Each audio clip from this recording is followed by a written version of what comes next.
Hello everyone, it's chapter 4, part 2. Just before the beginning of the new year, Okita's condition worsened. It was determined that he had contracted pulmonary tuberculosis. It was not an uncommon disease, but it was incurable. I'd suspected that he might be seriously ill when he began to lose his strength, but I'd never guessed that tuberculosis was the cause. The entire Shinsengumi was shocked and saddened by the news.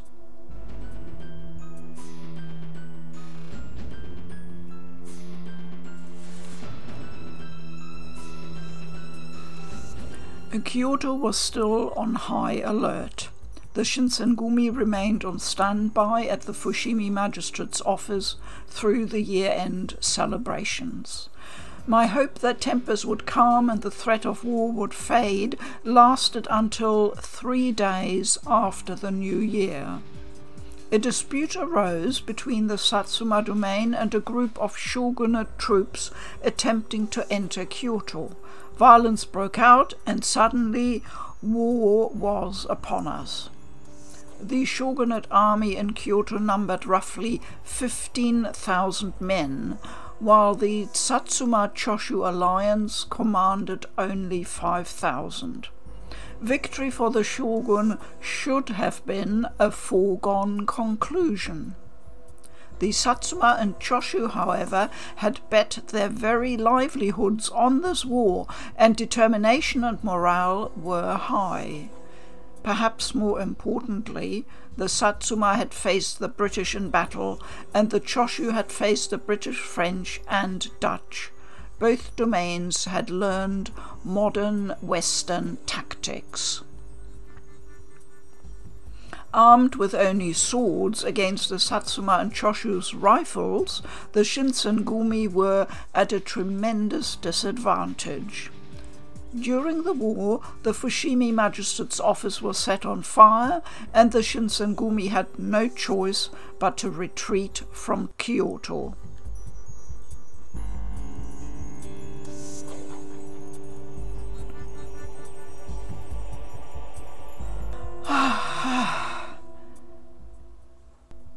"Are you all right?" asked Inoue. "Perhaps you should rest." "No, I'm fine. We can't afford to stop. I'll be all right." I wiped the sweat from my brow, took a deep breath, and forced my throbbing feet to move. We were on our way to Yodo Castle under orders from Hijikata. The Shinsengumi was doing poorly, so we'd been dispatched to bring reinforcements. "Do you really think the people at Yodo Castle will help us out?" "They have to," said Inoue. "We need the help, and so does Hijikata. He can't lose. I never want to see him like that again." I remembered the battle at Fushimi all too clearly.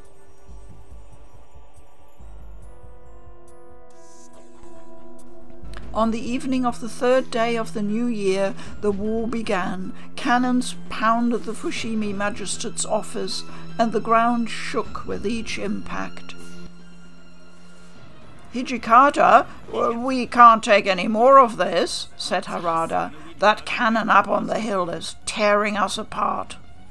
If we try and go up there, their guns will mow us down before we even get close." "Their rifles have impressive range," said Saito, "and the gunners are skilled. 1 out of every 2 shots finds its mark despite the distance." "Where's Shinpachi?" asked Harada. "I can't find him." "He took 15 men from the 2nd Division to attack the enemy line," said Hijikata. "Attack the enemy line? Is he insane?" said Harada. "He's gonna die out there." I could see muscles working in Hijikata's jaw, but he said nothing. His face was pale, although whether from fear or tension, I couldn't tell.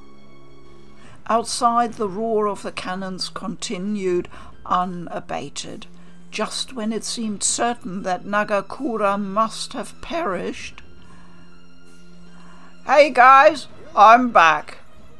"Shinpachi!"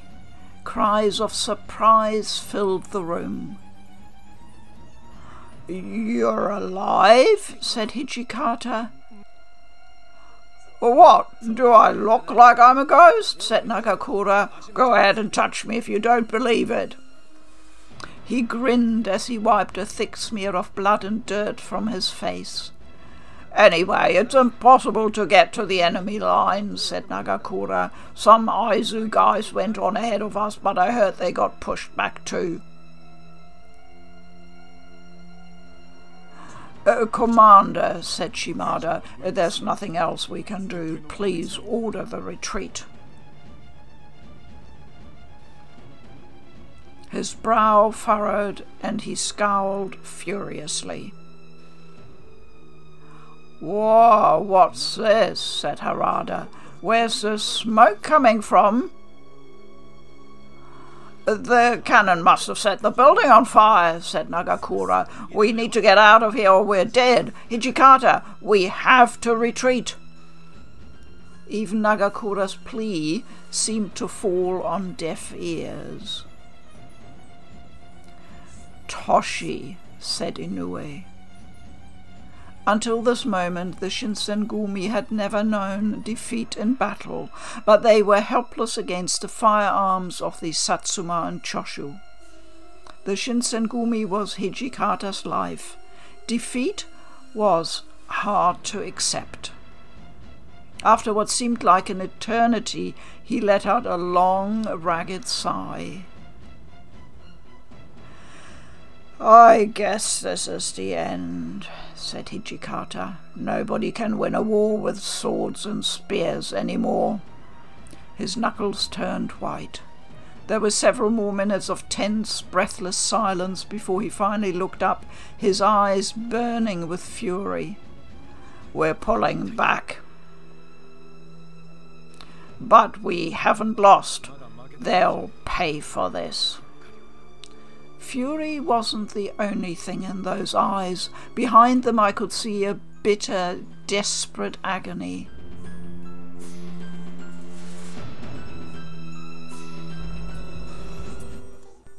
"I've been with him for a long time," said Inoue. "I know how hard it was for the man to admit we had to retreat." Inoue gazed up at the sky. "One loss is enough.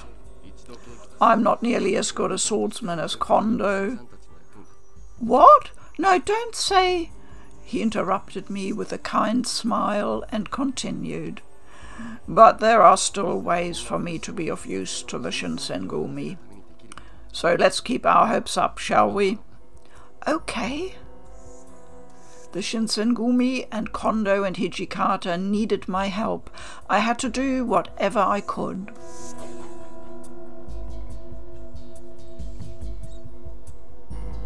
It took us several hours to reach Yodo Castle.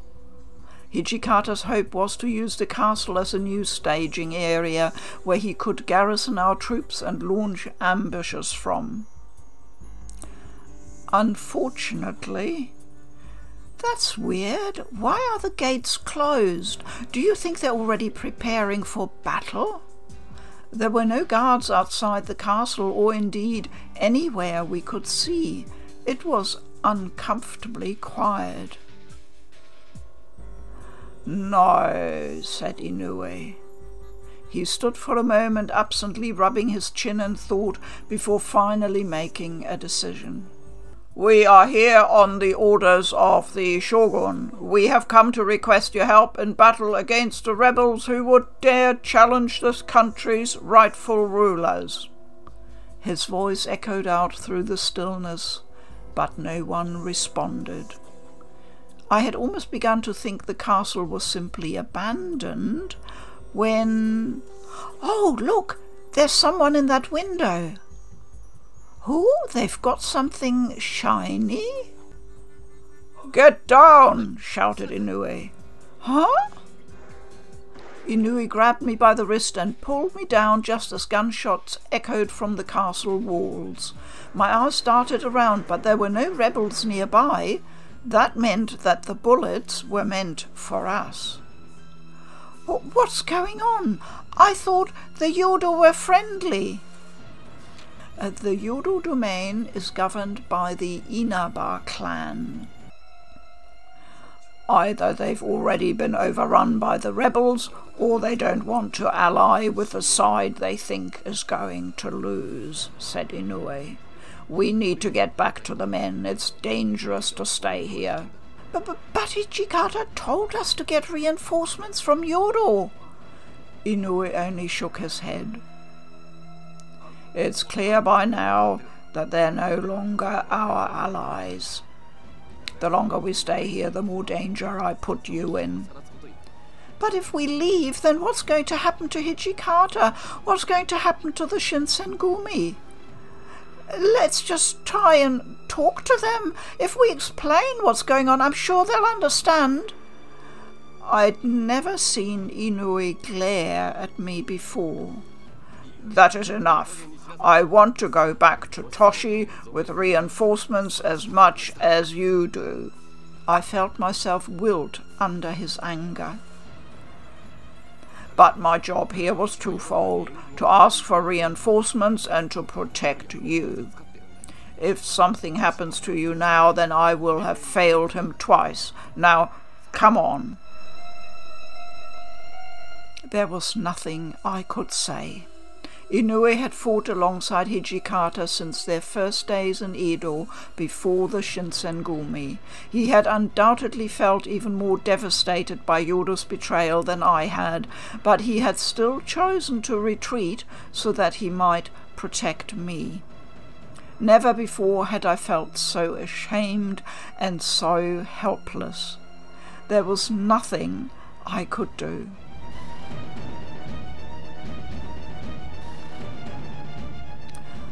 I'm sorry, I'm useless. I failed. Tears welled up in my eyes and I brushed them away roughly. Don't worry about it, said Inoue. After all, this is Toshi we're talking about. I'm sure he'll come up with some amazing plan and turn this whole thing around. He laid his hand on my shoulder and gave it a gentle, reassuring squeeze.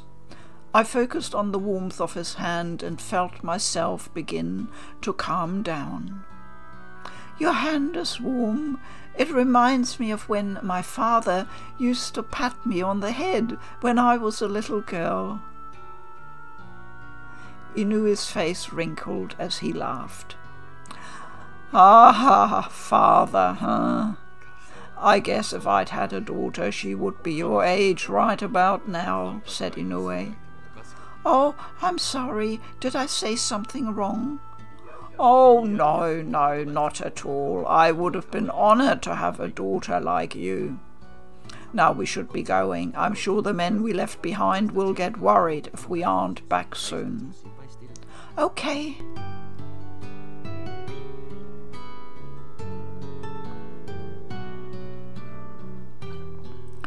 What? We were nearly to the location where we'd left the rest of the soldiers, but something felt wrong. Weren't they supposed to be here?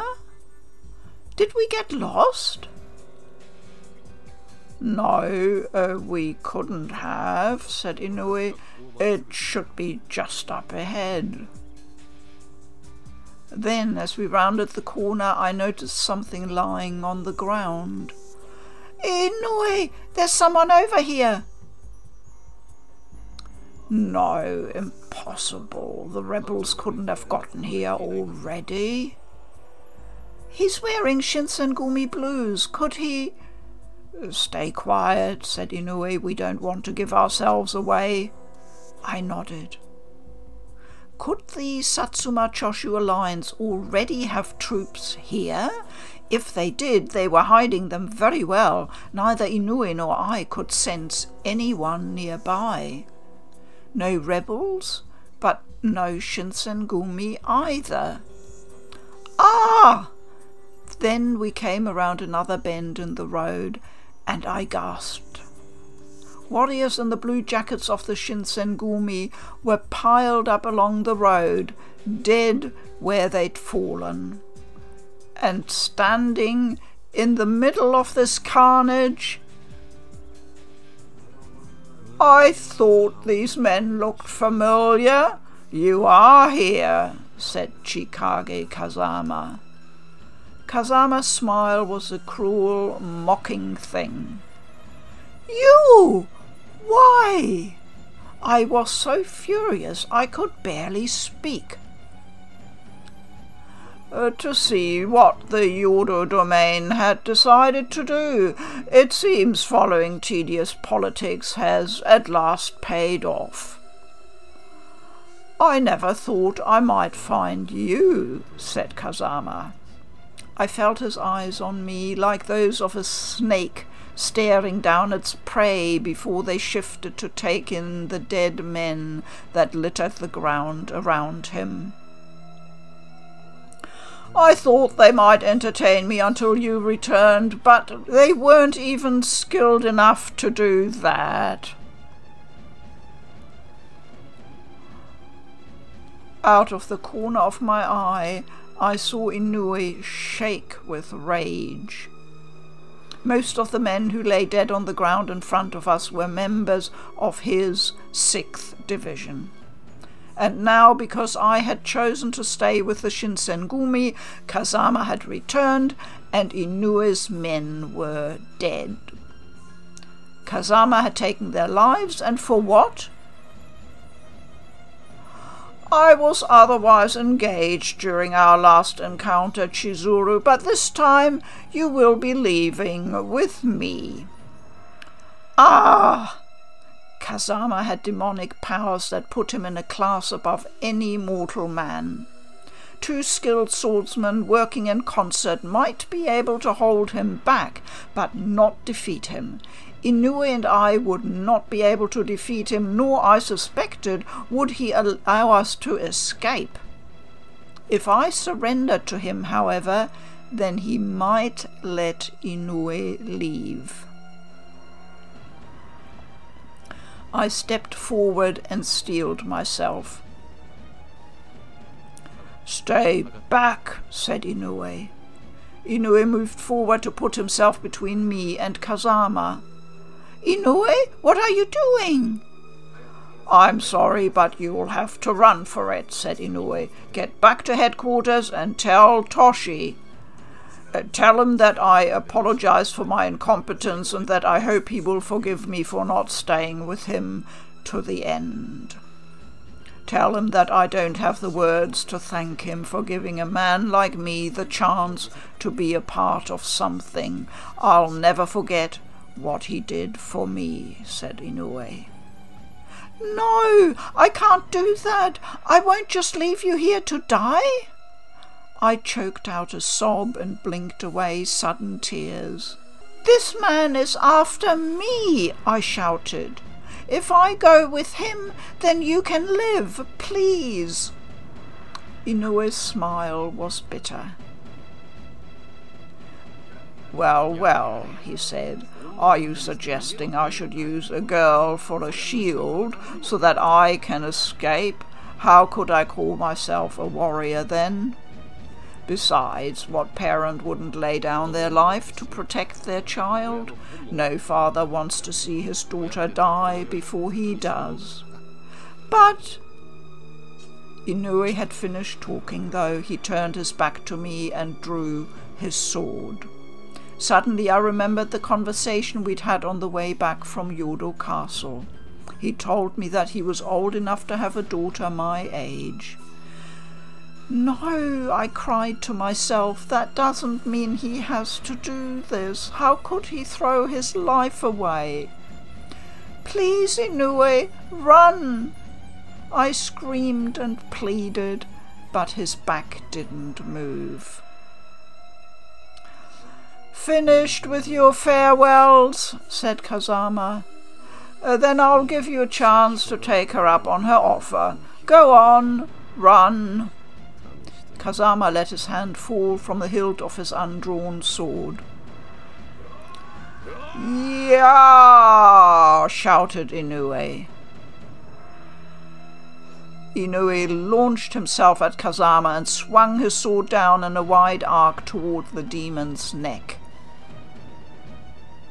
"Hey," said Kazama.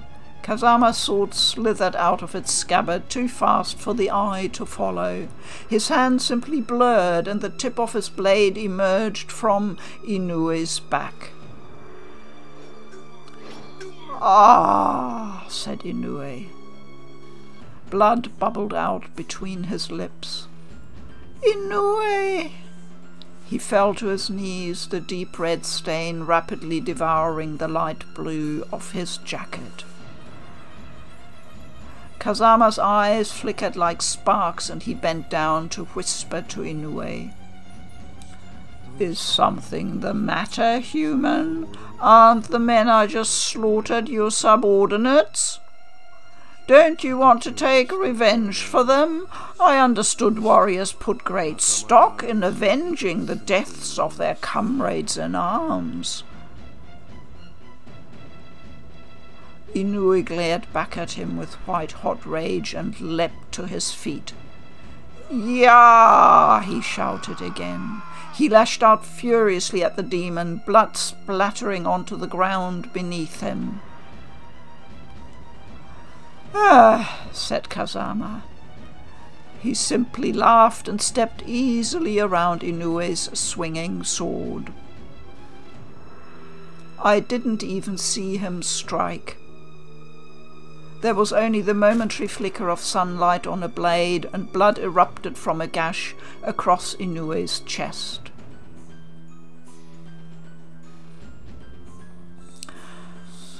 "My apologies, I may have hit a little too hard," said Kazama. "Gah!" Inoue ground his teeth, trying desperately to overcome the pain, and turned his strained gaze to me. "What are you doing? Run!" Droplets of blood flew from his mouth as he cried out, and his face was already waxy and pale. I scrambled to my feet and turned to leave. My, of all the humans I fought, you are by far the weakest," said Kazama. "Why would the Shinsengumi allow someone so pathetic among their ranks, I wonder? Though I suppose they are rather eccentric." I felt something inside me snap. "Stop! Don't!" As I cried out, I heard the awful sound of steel slicing through flesh. Time slowed to a crawl, and I could do nothing but watch as Inoue fell without a cry to the ground. "Inoue! Inoue!" Even as part of my mind screamed at me to run, I scrambled toward him, grabbing for his hand. It was still warm, a warmth like my father.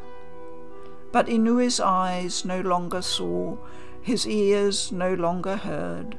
He had joined his men among the corpses on the road. "Now this pest is dealt with," said Kazama. "There's no one else to save you. Come." He flicked his sword clean and slid it back into its scabbard. Then he stepped forward and reached for my hand. And I have to make a decision here. I either run for it or I get revenge.